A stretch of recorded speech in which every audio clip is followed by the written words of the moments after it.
So hello everybody and welcome to this Global Government Forum webinar, Buildings for the Future, Reworking the Public Service Office for the Flexible Working Era. My name is Richard Johnson and I'm the Executive Editor of Global Government Forum, which is a publishing and media company focused on bringing public and civil servants together from around the world to share best practice and knowledge and experience. And we're delighted to be joined by WT Partnership as the knowledge partner for today's webinar. And it's a webinar on a very interesting and really pertinent topic. The move to working from home during the coronavirus pandemic catalyzed a number of changes in how the public sector works. And one of those changes that affected many public servants was the move to working from home. And even as most countries have emerged from lockdowns, many public and civil servants want to keep working from home because they found it helps with their personal work-life balance, and many public sector organisations have embraced changes to how they work to help their employees achieve that. So it's something of a flexible working era that we've now entered, with people working in the office some of the time and at home some of the time. This means that what public sector offices are for and how they look needs to be rethought. The old requirement for rows of desks has changed, and now offices need collaboration spaces for officials to work together when they're in the office, and spaces to allow them to dial into meetings when they are not. And today, we're going to find out how governments around the world are thinking about these changes and what we need to know still about future working patterns to help us make the most of it. How can buildings be retrofitted to respond to these new needs? How do plans to develop new facilities need to be rethought in the era of Teams and the era of Zoom, just on calls like this? These are the issues that we're going to discuss today, and we've got a great panel to do it. But before I introduce them, I also want to invite you to get involved in today's session and contribute any thoughts or questions that you have to our panel. We know that this is an issue that is affecting public servants a lot. What do you want in this flexible working area? Do you want to be back in the office? What is your organisation asking of you? And when you are in the office, what do you need? How does the way you work in the office compare to how you work at home? And kind of what advice would you give those involved in making the decisions about what the office looks like and how to make it the best it can be for you? And what advice would you like from our panel on kind of how to make the most of this new normal, as I think is the phrase du jour. So please do contribute any questions for our panel using the Q&A button. You will see, however you're viewing this session, a little Q&A button. All questions and comments, please, and we will put them to the panel shortly. And turning to the panel, let me introduce them. First up, we're joined by Stefan Derry, the Assistant Deputy Minister, Real Property Services in Public Services and Procurement Canada. In his role as Assistant Deputy Minister, Stefan is responsible for the delivery of an entire suite of real property services to 102 Canadian federal departments and agencies. This includes office accommodation, project management and real estate services, as well as management of multiple federal engineering assets and the acquisition and disposal of federal real property. Stefan has built a long public sector career in government real estate and property, and as a service provider to the Government of Canada. And just to provide a little plug, Stefan was a recent interviewee with Global Government Forum. I conducted a couple of interviews with Stefan around his role and work with the Workplace Network, which is an international community of senior public sector real estate executives, of which Stefan is the current president. So welcome, Stefan. Great to have you here. We're also joined today by Katie Guthrie, the Deputy Director, Workplace Experience and Smarter Working Programme in the Government Property Agency in the UK. Kate leads the Workplace Experience and Smarter Working Programme in the property agency, which is a very interesting project and perch from which to contribute to this conversation. And pre-COVID, Kate led the Cabinet Office's work to support departments in putting in place flexible and remote working arrangements. So she's been closely involved in managing the shift to remote working throughout the pandemic too. So yeah, great experience for this conversation. Hello, Kate. And we're also joined today by Martin Bork, the Commissioner and Head of Estate Management in the Office of Public Works in Ireland. Martin holds responsibility for one of the largest property portfolios in Ireland, covering office accommodation, police and coast guard facilities, commercial warehousing, heritage properties and museums. And he also holds responsibility for acquisition and disposal of public service property. He's also a qualified human resources practitioner, so has a keen awareness of the need for the careful balance to be struck between efficiently managed property and the needs of the people who work in them. Again, an ideal background for today's discussion. So hello, Martin. We're also joined today by Andy Holdsworth, the Head of Group Property at the Department for Transport in the UK. Andy is a chartered surveyor with over 30 years experience in the central government sector. His role at the DFT has covered strategic asset management, facilities management, and acquisitions and disposals, including land purchases for the High Speed 2 rail project. He also recently led the reoccupation of the department's London office hub building after a major refurbishment to support smart working and the procurement and design of 2 new DFT office hubs in Leeds and Birmingham. Andy has also had previous roles in government at the Ministry of Justice and the Foreign, Commonwealth and Development Office. He started his career at the Valuation Office Agency. So hello, Andy. And last but by no means least, we're joined by Dean Smith, the Joint Managing Director, UK and Europe of WT Partnership. WT Partnership is an independent international facilities management project and cost consultancy, and Dean is a chartered surveyor with over 30 years experience in providing practical strategic advice to a wide range of public and private sector clients, both in the UK and overseas, including in the public sector, the Ministry of Defence, the Ministry of Justice, HM Courts and Tribunal Service, and numerous NHS trusts in the UK. During Dean's career, he has promoted innovation and managed change, where this provides tangible benefits to clients in achieving their organisation's objectives. So thank you very much, Dean, for joining us too. To kick off our session, we're going to hear some opening comments from each of our panellists, and I'm going to ask Stefan to start first. Stefan.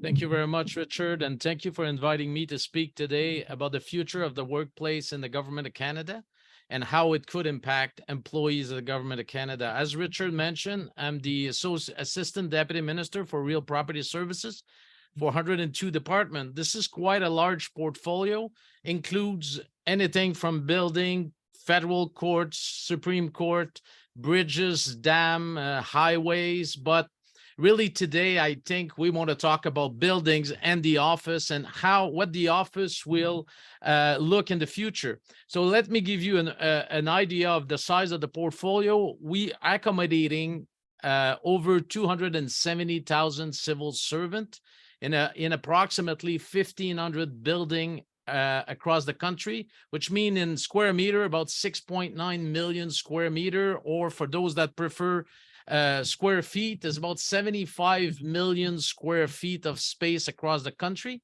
which makes it one of the largest real estate portfolio owner in Canada. And we also, this portfolio is half lease and half Crown owned.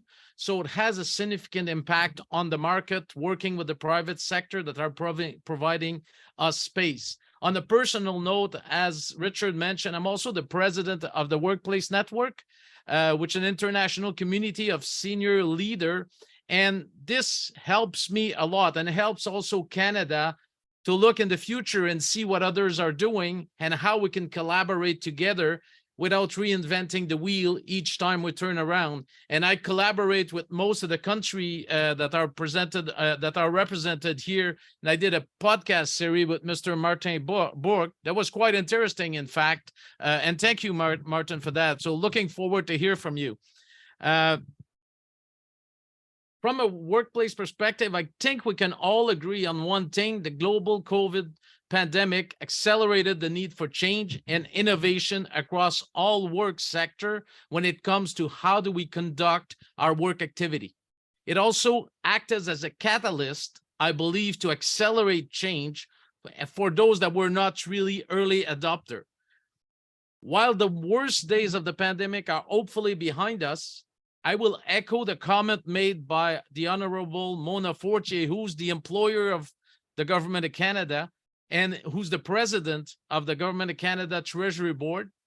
She said that moving forward, hybrid works is here to stay. And she repeated that yesterday in an interview with National News, that she sees the future as hybrid work is here to stay and people will be working in an hybrid model moving forward. And we're defining what that hybrid model will look like in the Government of Canada as we're experimenting with it right now.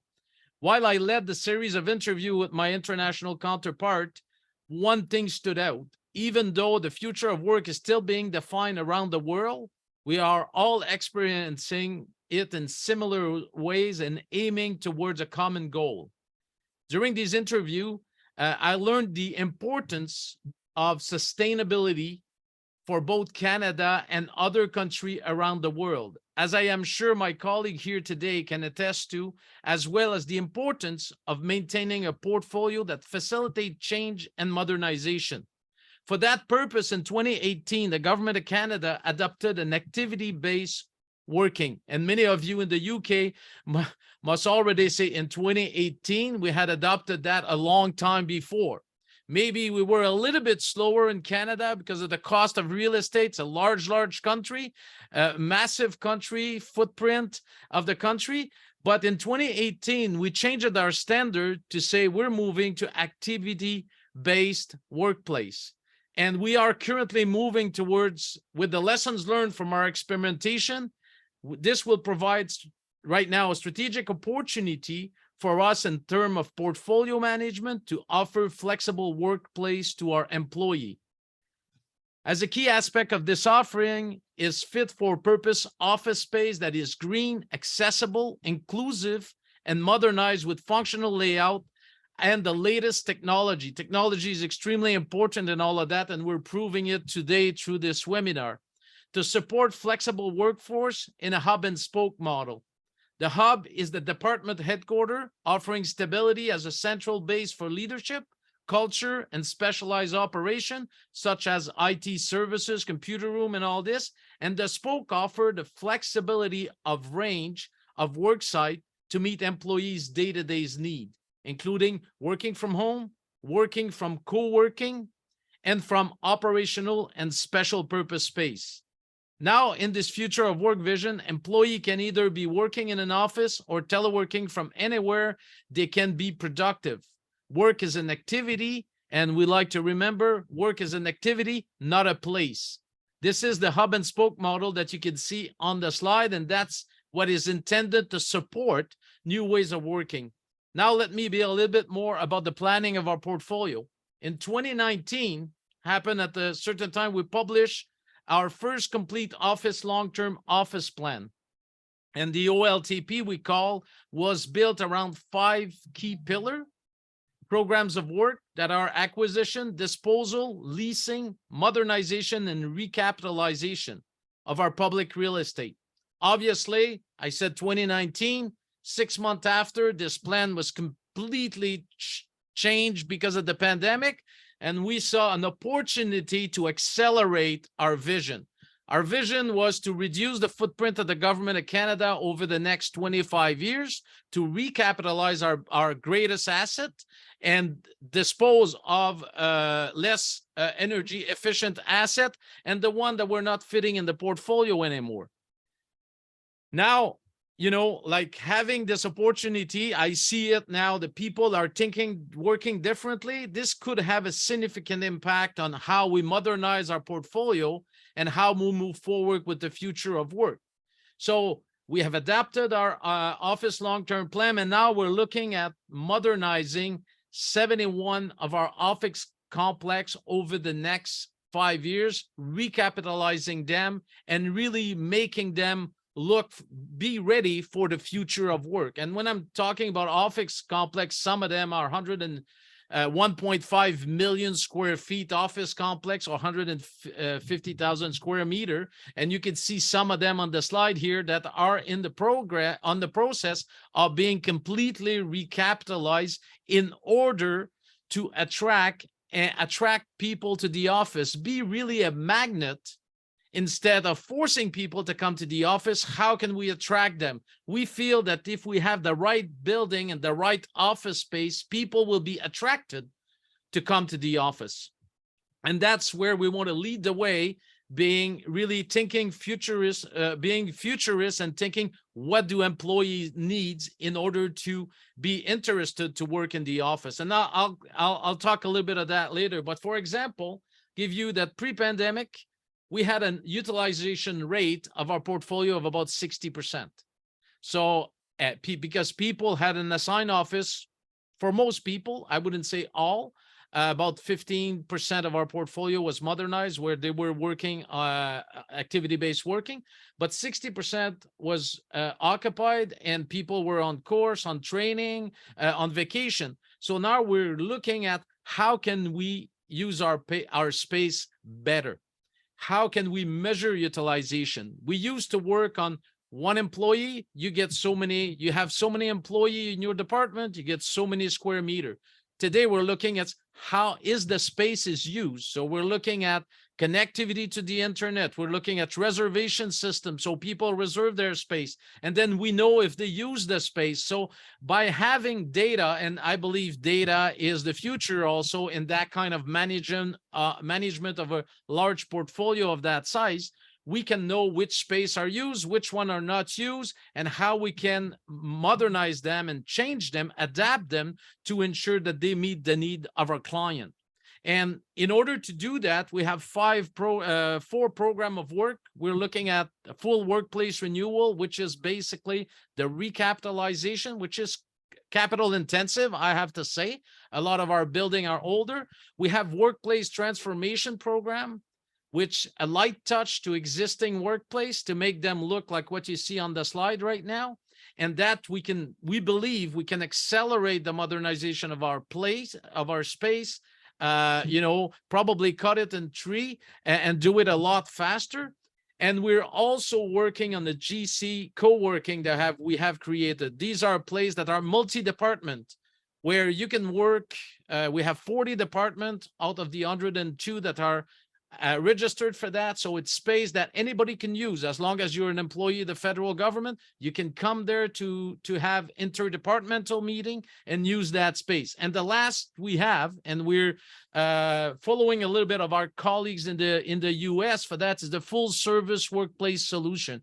You heard about WeWork and other. So we're looking at using this also as a rapid opportunity for expansion if we need more space, but also to contract our space while we're optimizing our portfolio. We want to be sure that we're able to have enough space if needed. So this would allow us to expand our space fairly rapidly.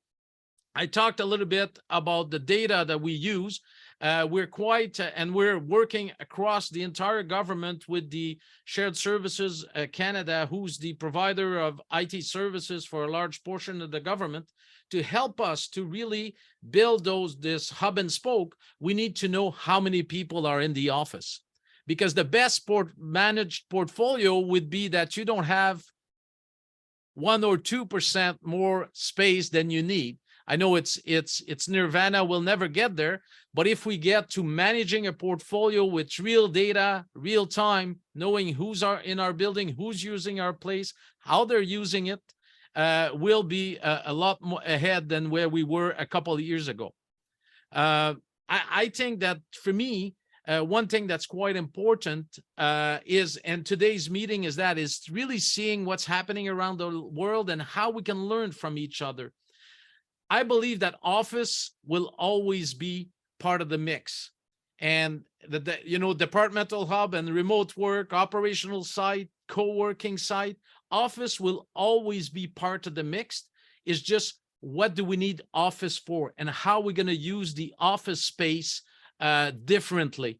My colleagues and I know Kate is here, but I was talking with Stephen Boys, and the 4 C's of the UK resonated to me through our interview, and I think that's the future of office space. Less and less people will go to sit at a workstation and do work 8 hours a day, be forced to do that. If they don't need to be there, they can do thinking at home, they can do in other places, but really office become the hub where you collaborate, where you create, where you build a sense of community and you care for one another. And I think that's what the office of the future will be. And I borrowed that to government property agency. So sorry, Kate, but it really resonated to me. So I'm using it. It's now across the government of Canada also. I think together we have an opportunity to lead the change on how we work and define the workspace of the future to be more agile. And of course, with this come a brand new approach to rethinking real estate strategy. I could go on for another hour for a while, but I will conclude here, hoping that I provided a good overview of where we are heading. Look forward to hearing your thought and question. Thank you. Over to you, Richard. Merci de m'avoir invité. Thank you, Stefan. Yes, very much. I agree. Opening contribution, and a lot there that I think we're going to pick up through the course of the webinar. And just to refer to the podcast that Stefan mentioned that were done through the Workplace Network, I'm very envious of them. It's a great resource, and I will make sure that it's included in a link to it is included in the webinar write-up that we will share with everybody in a couple of weeks. Stefan's kind of set the table there for Kate's contribution, so I go to her next. Kate.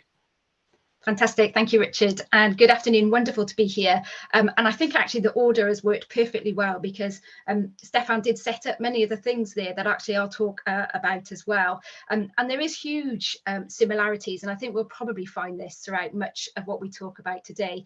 I was fortunate enough to be in Ottawa about a month ago and visit one of the offices that Stefan talked about. And yeah, real similarities, probably some differences as well. And we'll hear and see some differences, I'm sure, throughout the day, but real similarities, and the whole world really is facing this subject and these issues. So yeah, hopefully I'll build on some of the things that Stefan mentioned.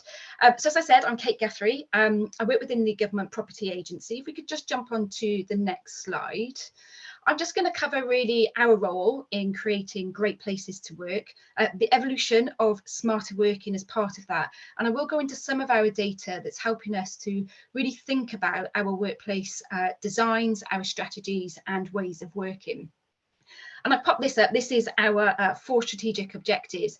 The only reason really I've popped this up is because I wanted to show how intrinsic people and places are within this whole topic. We can't do one without the other.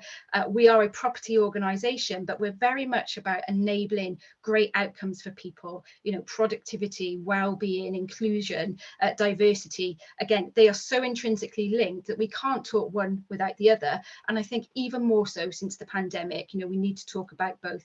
And as you can see here, the whole breadth of things that we do, not just about providing property, but about providing really great places to work, places where civil servants can be really productive, where we can really think about the use of energy, sustainability, strengthening the UK and the union, all really important things to us. We're a young organisation. 4 to 5 years old, established in 2018, about 400 people within the organisation, and we are part of the Government Cabinet Office. So we are an executive agency of the Cabinet Office, and as I said, a mission to provide really great places to work for civil servants. Next slide, please. So I've mentioned this a couple of times, what do we mean by great places to work? And this is something that we developed pre-pandemic, but I think is completely still relevant today. And as Stefan has done with our 4Cs, we've also stolen with pride the term as the office being a magnet, not a mandate. And I think it's, again, one of those buzz phrases that's going around. I first heard it through one of our partners, Leesman, who run workplace experience surveys, and we've stolen it with pride. We think it's a really good way to describe actually what we want for the future. We want the office to be all of these things, and in doing so, we really think that it will be a magnet for people. We don't want to mandate at the moment, and we'll pick up on this, I'm sure, a bit later. Our offices still aren't as full as we want them to be, and we want people to be using them for the right reasons. But unless we do all of these things in front of you, then I'm sure we probably will really struggle to encourage people to use the office. Next slide, please. So one of the ways that we're doing this is through smarter working, and Stefan mentioned hybrid working and the approach that Canada has taken, particularly from 2018. And we launched our own smarter working programme again in 2018, so very similar. But we had a history in the government of implementing various different programmes, the way we work, TW3, some of you may have heard, over many, many years. And every time we snapped back, I would say, to sort of older ways of working. What we wanted to achieve through the smarter working programme was a real difference, really enabling people across the civil service to work in the right place, given the activity that they're delivering, in order to best, deliver their personal team and organisational objectives. As I said, pre-COVID, across these 4 pillars of culture and people, leadership, technology and workplace. And what we saw, I guess, was that the transition to enforced working from home was probably smoother for some departments where they'd really adopted smarter working than others. It really accelerated our programme, as many, I'm sure, of you would have felt the same as well with your own programmes. But it also gave us a challenge in that all of a sudden people felt that smarter working was just about working from home. So we've had to kind of invest in readdressing that perception, I guess. Smarter working is a much broader topic. We see the workplace element as hybrid. So we don't use the term hybrid in the UK so much, but we do see that workplace, the place element as the hybrid element of this. So our 41 departments, 23 have now reached maturity. There is still lots to do, and there is an awful lot of investment needed in this. We can't just assume that people will be able to choose the right place to work automatically. We need to educate, we need to guide, we need to provide the right tools, and that's what we've been doing for a number of years now, and we will continue to do, probably at least for the next couple, really, as we see people begin to settle in their ways of working.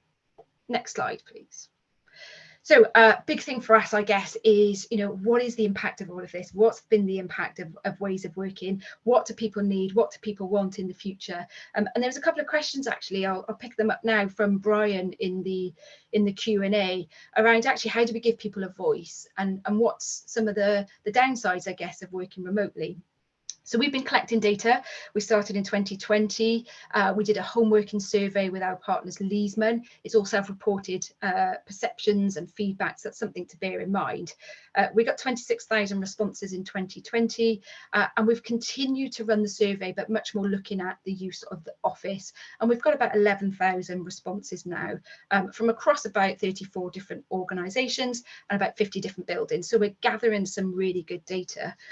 It's really interesting how some of the data's moved on since enforced home working to where we are now, but you can see on the screen there's some fascinating things coming out, and it is giving people a real voice to say what they want. Of course, then it's conversations with teams and line managers to try and make sure that that actually it's right for the team as a whole. But you can see here things like learning from others, social interaction, hosting visitors, all much better supported within our offices than they are at home.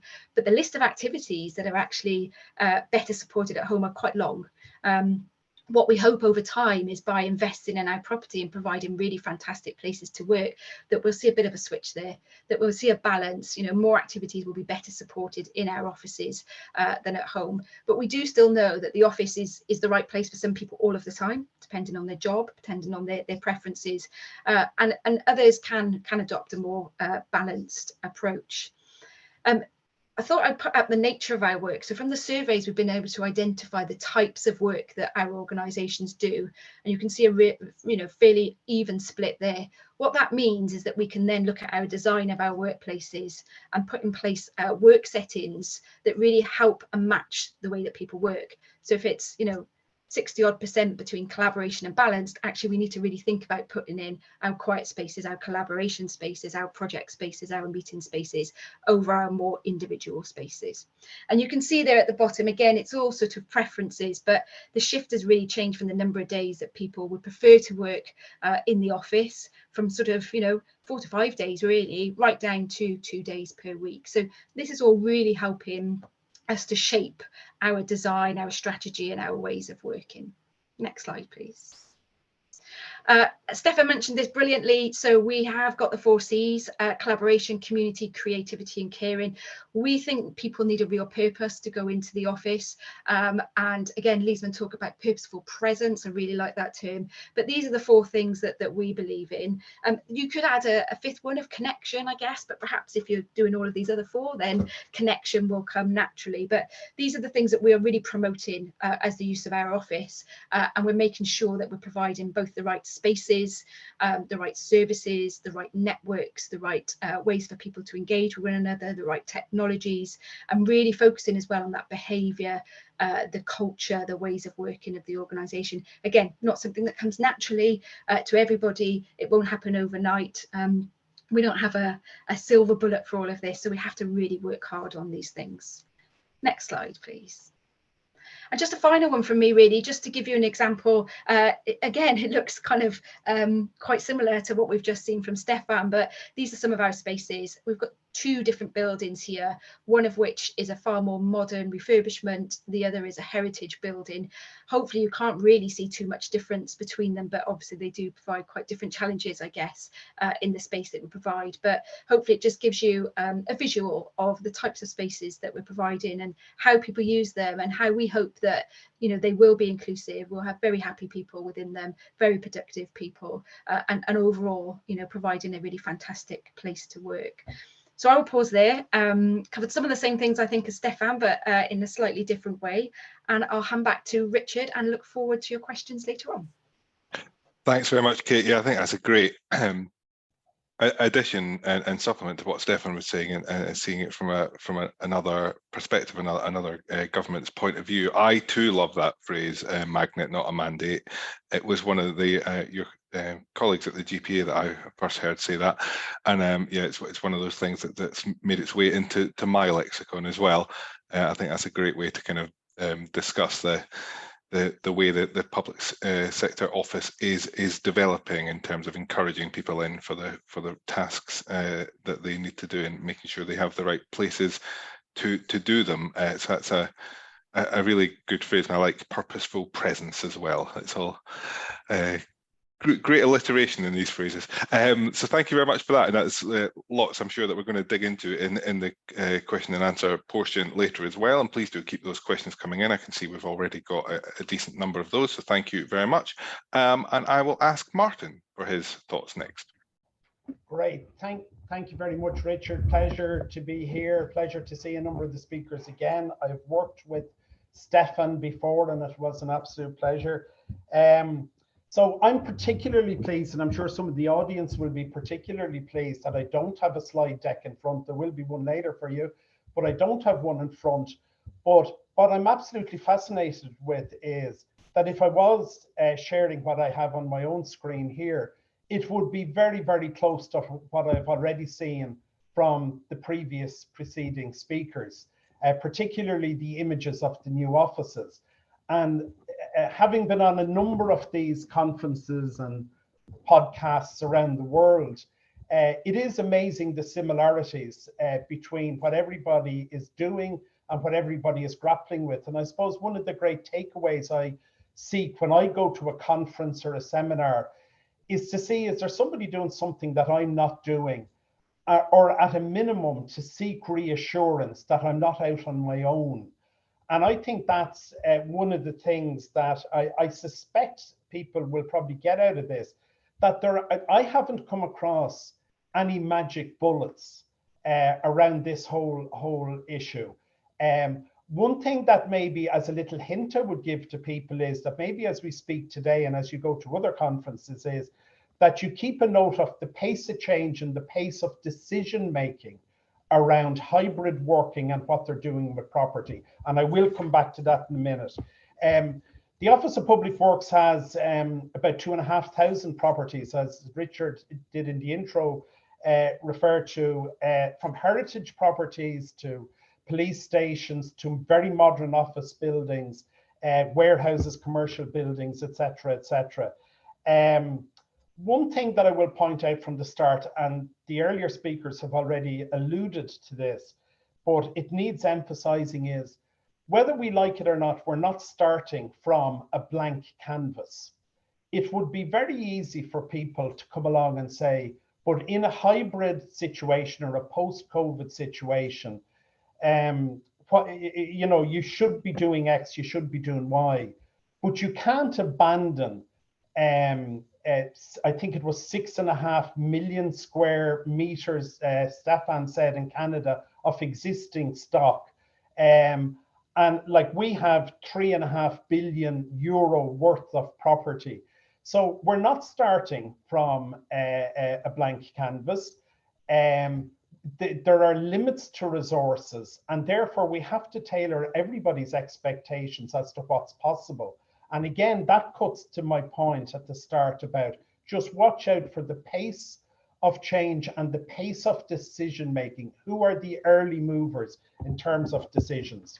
But like everybody else that has outlined so far, we're all on a journey, but I would actually argue that we're on probably 3 parallel journeys, interconnected journeys. In my role as head of estates for the Irish portfolio, I have responsibility for a physical journey around physical property. And that has moved considerably in the last 20 years from a fairly settled state of property, you get what you need, you utilize it as you see fit. But the old adage of never lose the advantages of a crisis. A major crisis that hit the world and certainly hit Ireland was in 2008, 2009, 2010 with the banking and the economic crisis. And that required the Office of Public Works and the Irish Civil Service to accelerate its thinking in terms of utilization of space, because we had to rationalize our portfolio dramatically. So in some ways that got us up on the starting blocks a bit earlier maybe than some people, and we had to shed quite a lot of office space. And that was all done primarily through leases and breaking out of leases, etc. So the rationalization was a real jolt in the property system in the Irish Civil Service. From then, we very much started the whole issue of challenging norms, things that are near and dear to a lot of people's hearts: cellularization of offices, open floor plans, private meeting rooms, etc. Space being utilized by grade. The higher your grade, the more space you got, the more windows you got. All of those things had to be challenged. And that was problematic and still is problematic. Very similar to Stefan, we would suggest that our usage at that stage was between 60 and 65%. The British Council for Offices would say maximum 65% usually is the metric that's given around that. But we very much started in an education way then with our clients, talking about activity-based working again that Stefan has spoken about, agility, utilization, looking at space, not just looking at desks, sizes of desks, and introducing the questions rather than the answers around IT, etc. The world then changed in 2020 with COVID, and all of a sudden everybody stayed at home. And I suspect, like other civil servants on this call, I have had to sit in front of committees in our parliament explaining why I was paying X amount of money for leased property and was nobody in them. So that was a motivating factor. So we had to really say, well, you know, there are going to have to be hard decisions around this. And we started getting our thoughts straight and our strategy straight on that.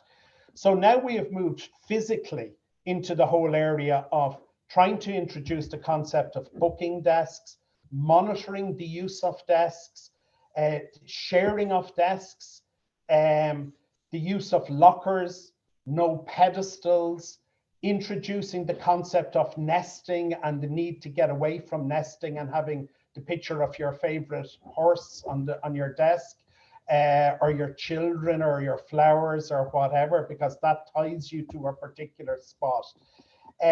So they're all that's the physical journey that we're going on. But Richard, as you pointed out earlier, my heart and my background is in human resources. So very much parallel with all of this is the human journey. And I think this is actually more challenging and is going to be the greater, more difficult aspect of the future of working. A sledgehammer in a JCB can alter a building, but you won't do that with the human mind or the human condition. And I think this is something that we have to be very, very careful of.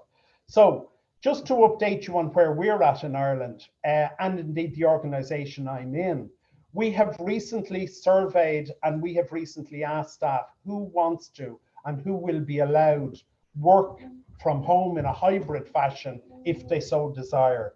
87% of our staff have applied and are likely to be granted hybrid working. And the majority of those, it will be in the format of 3 days a week at home, 2 days in the office. So big figures. So we have no doubt that staff want to embrace and have embraced hybrid working. So there's no question about that. That's unquestionable, okay? Parallel with that, the next human kind of layer on that are our managers, who have been under pressure for a long time now, and rightly so, and they accept this, to travel a journey around a major civil service reform program. So they've been asked about digitization, new service delivery models, online services, how you interact with the taxpayer, the public, your clients, etc. So they're under pressure on that already. And now they have to work with this issue of hybrid. How well equipped are they for that? And that is the whole issue of management. How well equipped are they? And I think most people will agree that that human element of management, the tools for management, has been leapfrogged over, and we need to get involved and kind of catch up, I suppose, with that. How well are we equipping our new staff to take to onboard into organizations when they're sitting at home or when their manager is sitting at home? I have a 23-year-old who recently at home changed jobs, and I asked him after 6 months, how was he getting on with his boss? And he said, yeah, she's very nice. She's a Russian working in Glasgow. Now he's in Dublin. And I said, well, what about your colleagues? Well, one of them is in the Isle of Man and the other is in London. He had never physically met anybody. He's 23. You have a think about what that might be doing, how well that induction could be working for him, or what are the consequences for the future. So the next little layer on this human journey then is the like of Martin Burke asking these self-same managers, how can you further rationalize your footprint? What can you give back in terms of property? And all of this has happened in the last 12 months. So are we really surprised that there's a bit of reticence or there's a bit of kind of confusion around it? And then to layer on top of that, the next parallel journey is what I call the global journey. So I have already said about the economic crisis, the banking crisis, and the impact it had on us in the Office of Public Works in Ireland. Then we had COVID, and we all know what is happening there because COVID in 2020 has introduced hybrid working in 2021. But in Ireland, and I suspect there's lots of other people on the call who are impacted by this as well, just when we think 2021, 2022 is going to settle into some form of new era, we have something like the awful situation in Ukraine, which has seen a very significant refugee issue and has been handled extremely well in Ireland, with about 60,000 people coming in and have been housed. But now I, as head of estates, are been asked, can we repurpose our offices to house people in this circumstance? So just when we think we're getting into a new era, something else happens. And then the off-spin out of that then is the whole next crisis, which is the energy crisis. So suddenly people are beginning to say, well, are we better off back in the office rather than at home because we can't afford to turn the heat on? So when we have those issues emerging, you start asking, well, what is next? And of course, parallel with all of those global issues is the whole issue of climate change. We have Sharm el-Sheikh in Egypt. Most of our leaders are there this week. So the issue of sustainability and the future of the planet is there. So how are we going towards net zero? So I think when we roll all of that up, I think we need to think very carefully about where we're going and what are the synergies between different players. And that's why I flagged at the start the need to watch what decisions are being taken around property. Because I would argue that when you take, definitely in Ireland, a major decision on property is a decision that ties you into something for a minimum of 20 years, 25 years, often up to 50, 60 years. So you know, based on major changes over 12 months, are we all prepared to take those decisions? Or are we likely to be moving into a wait and see scenario for a 2 or 3 year period? So I'll just leave it at that for the minute, but lots of questions and I'm happy to talk further later. Thanks, Richard. Great, thank you, Martin. An excellent contribution, and particularly the interesting mention of Ukraine there, and just the specifics of that example, and B, the fact that you said, you know, something else happens. It's the word perma crisis, I think, was recently added to the one of the English dictionaries, and that feels very much like what we're dealing with. So there's always something that comes down the track, and yes, the public sector estate needs to be as well prepared for that as anything else.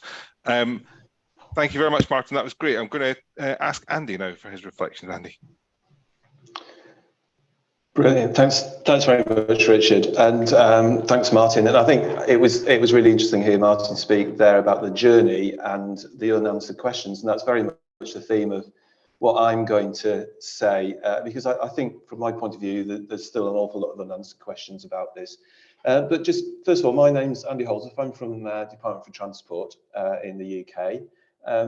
My estate, in terms of my estate is pretty wide ranging. It ranges from railway stations to pieces of railway land and various other facilities.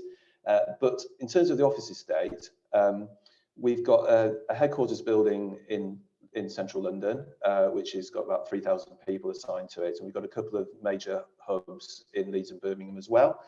We've just refitted the headquarters building pre-COVID, so it's been really interesting seeing how that fills up and how that is used by people. But we've also had to design a new office space in Birmingham during COVID, which was extremely interesting in terms of how to do that and how to really work out what people's requirements were. So sort of going through this slide, the first section, the strategy and the challenges, I think are fairly clear and fairly fixed. It's when we get to delivery and outputs that there's a lot of questions. So in terms of strategy, in the UK, we've got just recently released a government property strategy, which makes an interesting read and is obviously available on the internet. It really boils down to, for this purpose, smaller, better, greener in terms of the estate. So efficiency, effectiveness and sustainability is another way to put it. And really that sort of sets the scene for how we frame our strategy across the government estate. And in this case, it applies for offices. And I think in the case of offices, it converts to making sure we've got efficiency, we support smarter working, and we provide sustainable spaces for our people. I think just to say on supporting smarter working or smart working, the key there is that the office can work for all. It can work for everyone. It can work for people who have newly joined the workplace, just as much as people who've been in the workplace quite a while. And of course, catering for accessibility and other issues that individuals might have. So that's really important that we design inclusive spaces for our people. So I think the strategy there is clear. Smaller, better, greener, working for everyone, making sure we focus on efficiency, especially in the current sort of fiscal and financial environment. So what challenges have we got? And I think these have been alluded to by a number of the other speakers. But in recently sort of looking at a strategy across the Department for Transport's office estate, which is comprised of the central departments and a number of arms length bodies, it's clear that everyone has a very different HR policy, whereas in the central department, we've got a 40% occupancy policy, which is very, very strongly encouraged and could be enforced in the future if it's not being sort of adhered to. So that really gives people a good sense of what's expected, and most people, certainly in the central department, are very supportive, I think, of that policy. It gives clarity in terms of what's expected in terms of going to the office. So getting a good understanding of the HR policy is the first thing, and even having an HR policy is a good start for different bodies. And then the other challenges are just the increased use of video calls. I mean, we've gone through a big technological change, moving from the likes of Skype to very, very good quality video conferencing facilities like Teams. And now it's, of course, it's used. And how do we cater for that in an office environment? And I'll come on to that a little bit later. The next one that's arisen from COVID is the expectation of a booked desk. I think most organisations in government have moved to a desk booking system. Because people basically say they don't want to come into the office, they're not going to make it all the way in if they can't be guaranteed a desk for the day. But that's at odds with our hybrid working or smart working policy prior to COVID, when we would expect people to occupy desks only when they really need to, and to vacate desks to allow others to occupy them when they're in meetings, etc. So there's a real culture issue to be got through there. Do we move back to what used to be called hot desking, or do we stick with a desk a day type desk booking? The next one is rise of hybrid meetings, and really sort of understanding whether the pre-COVID meeting facilities are really up to very, very strong and normal use of hybrid meetings, where there'd be as many people on the video call as there are actually in the room. And I don't think the traditional flat screen on the wall type arrangement is necessarily good enough nowadays for that. And then certainly this is very true in the UK, very strong drive at the moment for cost savings, and those in the UK are obviously aware of an impending fiscal event and various other fiscal events recently. So we're all expecting to have to make cost savings and have to look to efficiencies. And that obviously means, on the one hand, we're expected to consolidate our offices. On the other hand, we don't really know what the future headcount will be and how cost savings could impact headcount within our departments. So in terms of delivery, there's a number of issues there. First of all, how do we measure occupancy is a key one. And what I mean here is, do we go around with clipboards?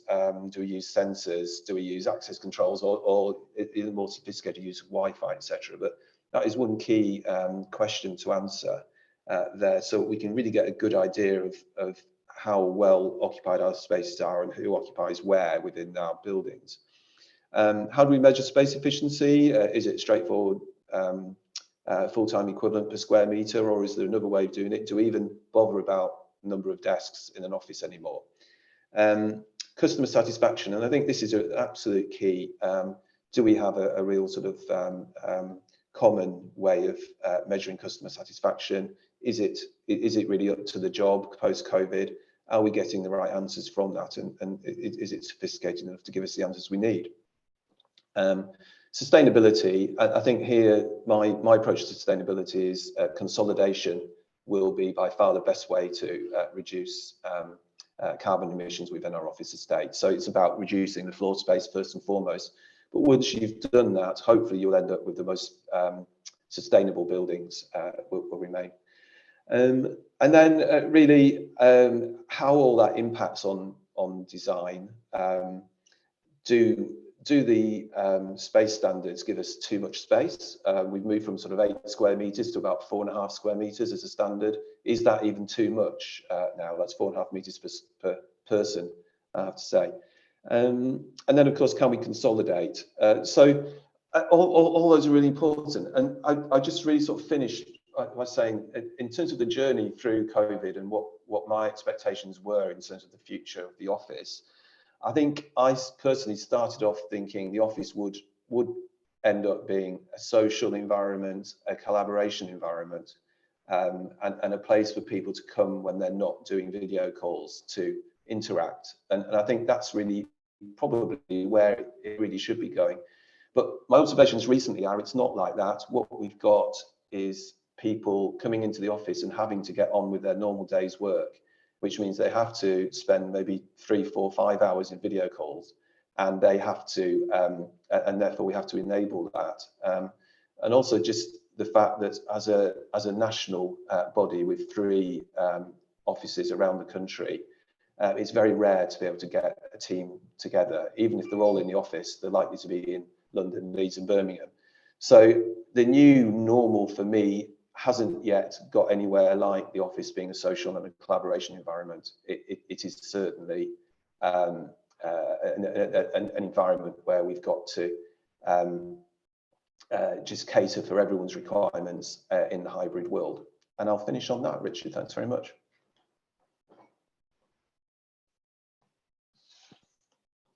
Thanks very much, Andy. That's a really good point to end on as well, because I think that's one of the things we want to touch on in this session is kind of where people are on that journey and whether the kind of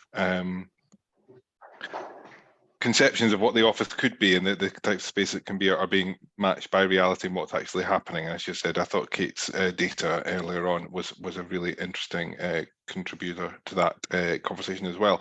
We'll have one last opening statement for our opening contribution from Dean, and then we'll have some time for questions. Dean. Thank you, Richard, and good afternoon, everyone. Just very quickly, just to put my views into context. So I'm the Joint Managing Director for UK and Europe for WT. We're an independent international consultancy practice entirely internally owned. So our focus is very much on our client needs rather than the aspirations of a designer or otherwise. This particular subject comes very much in our FM consultancy arena, and our backdrop is property and construction, as you can see from the services we provide. And a reasonable size organisation, 144 million turnover, 72 countries worldwide with over 1,800 employees. Next slide, please. And just given this is a global government forum webinar, I thought it would just be helpful to give you an idea of where we sit around the globe. As you can see, good presence across Europe, in Canada, in the US, South Africa, and very well represented across Asia and Australasia. Next slide, please. But getting to the crux of the matter, and welcome to my Buildings for the Future Jenga game. Effectively, the building blocks that, you know, in some form or another, and in whatever combination, potentially need to be there to suit this requirement of flexible working and what appears to be the theme of encouraging staff back into the office. But it's a very important question that has been raised in the chat, which I don't think has specifically been answered so far. The question is why? Why actually do we need necessarily to encourage people back into the office? Why don't we just let people to continue to work from home that, you know, certainly served itself exceptionally well and proved, you know, to much of our disbelief, perhaps in some respects, to be very effective as we've gone through the various lockdowns. And I think the answer is, well, we don't need to fully bring people back into the office. And that's why the importance of a hybrid model and alternative model needs to be considered. But it should absolutely be focused on, you know, what the value and the benefit is for the respective organisation. You know, it shouldn't be done for the sake of it. It shouldn't be done because that's the way it's always been done. It should be because there are real benefits, such as mentoring, which has been mentioned, Martin mentioned in particular, from HR perspective, you know, getting people as part of the team, giving them the benefit of the social interaction from a broader mental health point of view, recognizing that fundamentally we are actually social animals and we do thrive in that sort of environment. And it's long been known that working as a team, working collaboratively, creates far better outcomes than individuals working in isolation. So there is a real value and there is a real benefit to it, but we shouldn't be, in my opinion, slavish to saying, well, it should be X number of days a week. It should be appropriate for the task that those individuals perform. So on my Jenga screen, and I'm not proposing to go through every item, you'll be pleased to know, but you know, there's some key elements that we've found over the last few years, but also historically, that are important factors in getting the office space right. I mean, certainly repurposing space that isn't required, and you know, we've put that at the top of the Jenga puzzle, if you like, because in practice, what you do with the space you don't need is perhaps a secondary issue. And I was intrigued and heartened to hear the possibility of using space for Ukrainian refugees, as Martin suggested. But you know, using space as a potential income stream to fund the other activities is certainly worth considering. Using it for startup or other social enterprises adds to the social value of the authority, and in turn creates an opportunity for that space to still be used effectively, whilst enabling you to focus on your own specific organisational needs in the residual space. It's fair to say that teams do tend to operate better when they actually are in a closer proximity to each other. So there's no point having the same, you know, wide multiple meter squared of space, when in practice you've got a lesser number of staff in there, because actually you will not have a buzz in the environment. You won't have a good feel about it, and as a consequence, you won't get the value. But these concepts haven't evolved actually just through COVID. To be fair, the concept of flexible working, hybrid working, you know, working more collaboratively, as was explained by Stefan at the very start, you know, the idea of having task-based activities and spaces has been around for many years. In fact, it was something like 25 years ago, there was a project I worked on in London, and these very concepts were being piloted and rolled out then. And this is where, in case anyone was wondering, the Zen and chaos areas comes in. Even back 25 years ago, it was recognized that you need some areas that are quieter, that enable people to work, you know, individually, and other areas where you need it to be dynamic. You need to be able to change the configuration of the space, and you need to be able to work in a far more active way. And hence the term Zen and chaos was coined at that time. Now that changes slightly, because clearly, you know, if you're going to have members of your team that actually are on Teams calls all hours of the day, well, then there is no point in having the additional cost, the additional stress, and the additional hassle of them coming to an office space to then sit there in what is potentially going to be a substandard environment for that type of activity. However, you've got to also recognise that if you want to get people back into the space for the other reasons, there is, as Andy was just saying, a hybrid of working that in practice you need to allow for. And that hybrid working means that they have to have spaces for both undertaking conference calls, such as acoustic booths, as well as good quality meeting spaces, open plan spaces, and breakout areas that enables the space to be used more effectively. You know, some of the key ingredients that have been discussed, you know, the need for lockers. It's very important that if you're not providing individual office spaces or desks, well, then somewhere for people to put their personal effects and to be able to leave things either over longer term or at least whilst they're in the office environment. And it is important for people to have the confidence, if they're going to travel into an office space, that there is going to be a space available for them. If you've condensed the portfolio down, you've condensed the footprint down, well, then they are going to want to have the reassurance that when they get in there, there is going to be a desk or a room or a booth available for them to use to suit whatever they need to do in that particular day. But this is all underpinned by the fact that if you don't have good IT connections, well, then frankly, it's no use at all, because we are so heavily reliant on IT. And indeed, as the panelists were getting together this afternoon, the part of the discussion is, well, where are you working today? Well, actually, a lot of us are working from home because we could be more certain over the IT sustainability and connection. So that, that is vitally important, and I think tells a very important tale. There are clearly lease constraints as to what can and can't be done, but everyone needs to look at that flexibly in itself and look for those opportunities. And in doing so, making sure that all of these other components potentially can come together, and you do look at opportunities that not necessarily, relinquishing property completely, but is there a subletting opportunity that's there? And then once you get through all of that, you start getting down to some of the practical issues that you've got to deal with, the more, if you like, FM type issues in some respects.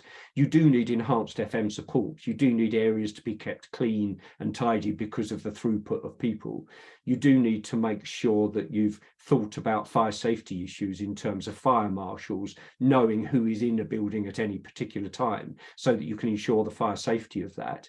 And you do need to make sure overall that that FM support is available and has also evolved to suit these needs, rather than trying to adopt the original facilities management model that you would have had in the place. One of the bizarre things we find, and it seems to be broadly international, is actually the value of coffee. Bringing in good quality coffee machines and if bits of fun training to train individuals within the office space to be a barista for their team, has bizarrely created an immense buzz around new office space by that very simple approach. And it's an investment that certainly our clients in both public and private sector have seen over the time, indeed pre-COVID, but certainly subsequently. We've got to be careful, of course, that in all of this, you don't end up with an office layout, which means that there's so few people in that you by default end up a virtual lone working situation. There's somebody tucked away in an office round the corner and nobody knows they're there. There are real risks that need to be considered, and that takes us back to what Martin was saying about making sure we're looking at this at a human level. And certainly going back to what Stefan said at the start, this is about creating a hub. It's not about an office anymore. It is about creating a hub where there is real value of people coming together, and there is the magnet, as has been referred to actually draw people in because they see the value and the worth of doing so. And then going forward, you've got to seek the feedback of the team. You've got to actually understand how that works. You've got to look at the cost implications of it, and you've got to make sure that it's working for your organisations, because it should be for the organisation's benefit. It shouldn't just be in response to the staff's requirement or preference to work from home. And we've got to consider that whatever we decide now is part of an evolution going forward, and we will see how we all survive the next version of crisis that we may have to live through, and how the space evolves. That's it from me. Thank you, Richard.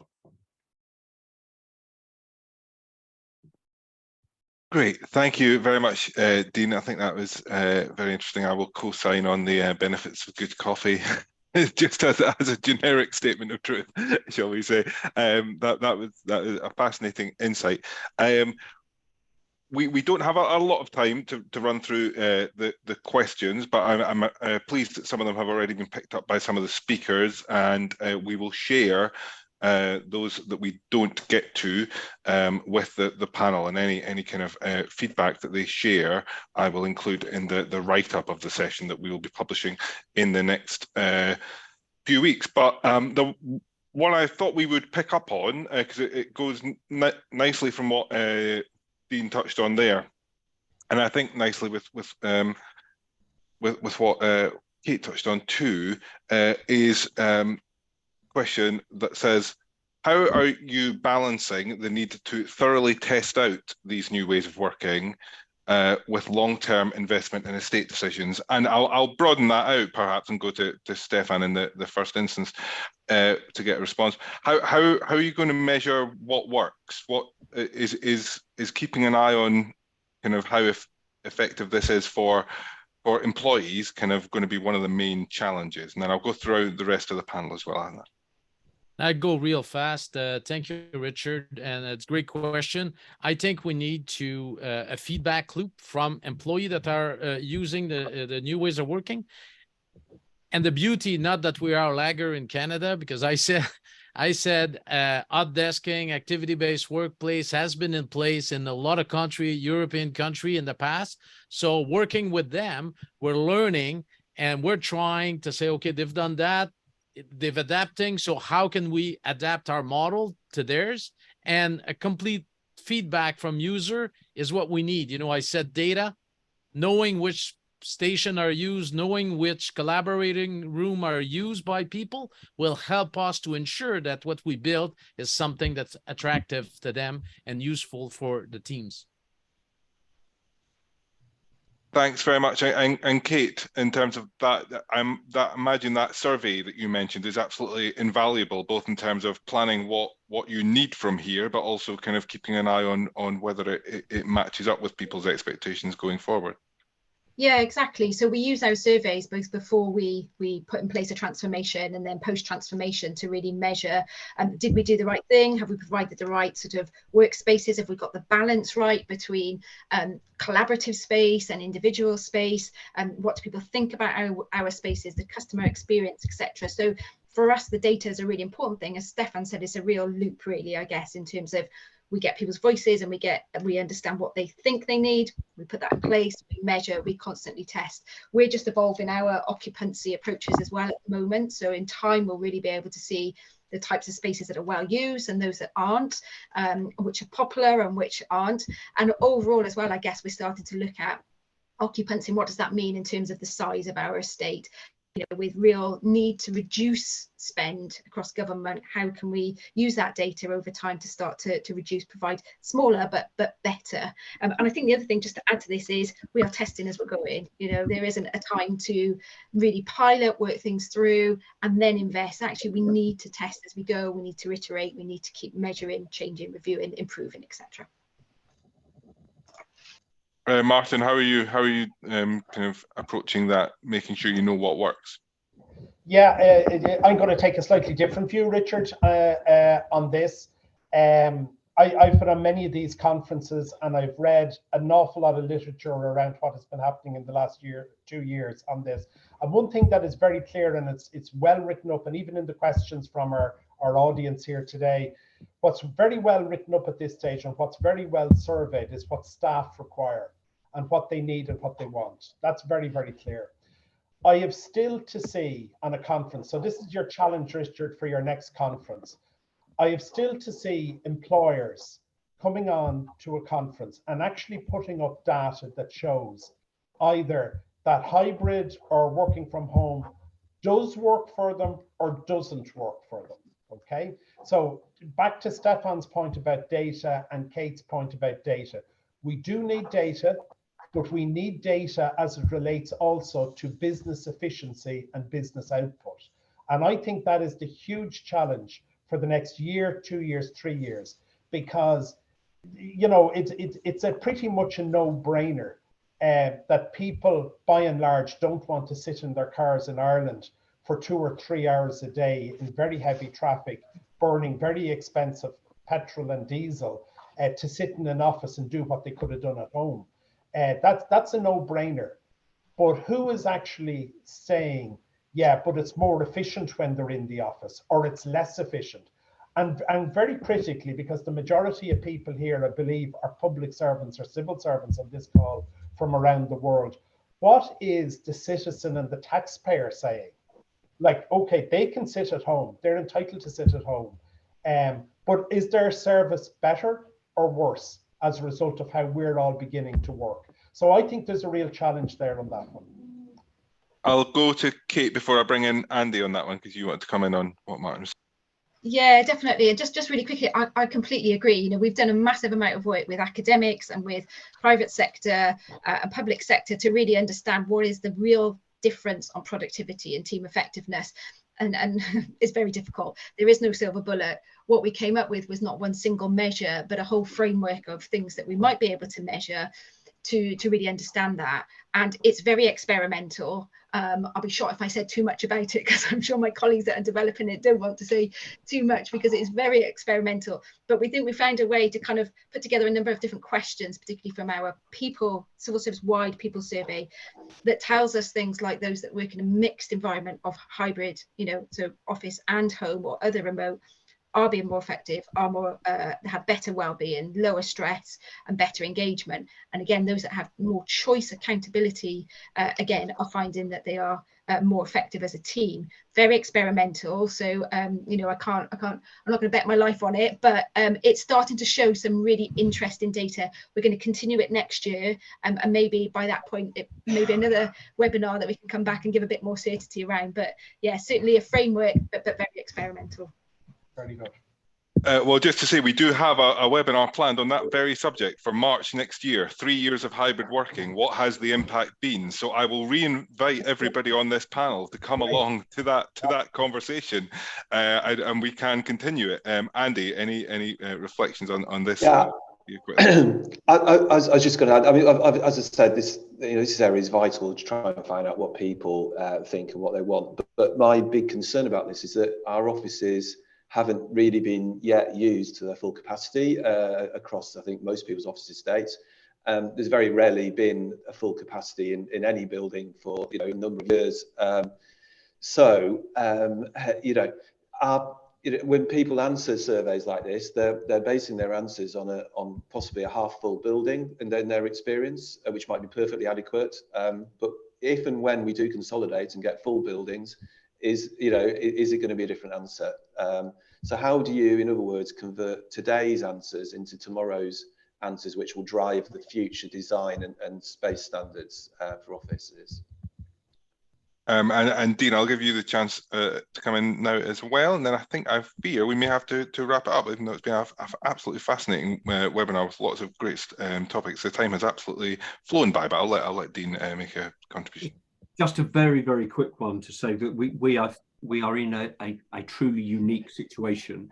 This is the first time that I'm aware of, certainly in my professional career, that both public and private sector and across the globe internationally are we all facing the same issues. You know, this topic is not just public sector, it's not just central government, it is private sector, it's local authority, it's across, you know, healthcare estates, etc. And it is an international debate that's going on. So I think any research that's being done, it makes sense to get the inputs from that from across the globe and across sectors.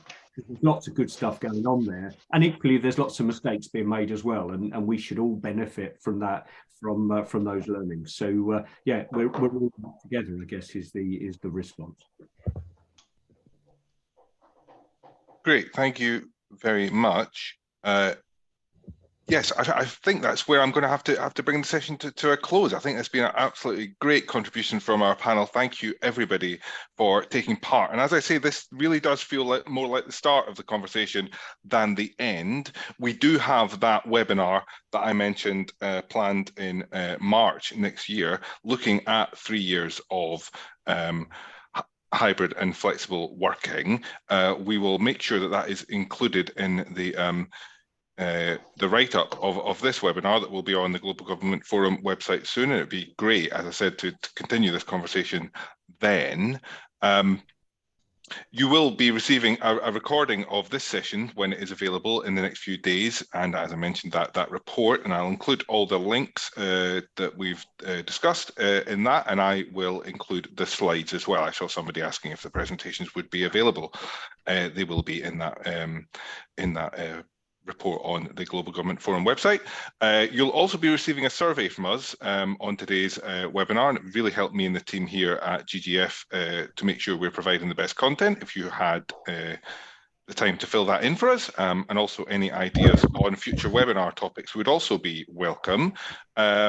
We run a great programme of webinars here at Global Government Forum. You can find the full list on our website, globalgovernmentforum.com, and one that's coming up soon is also about kind of transformation as a result of COVID, this time in how government supports their citizens through payments and benefits, and the transformation that is going on there to reflect citizen expectations in the digital era. That is next week, 15th of November, and it would be great to see you all there. And as I said, the full list of websites of webinars is on the Global Government Forum website.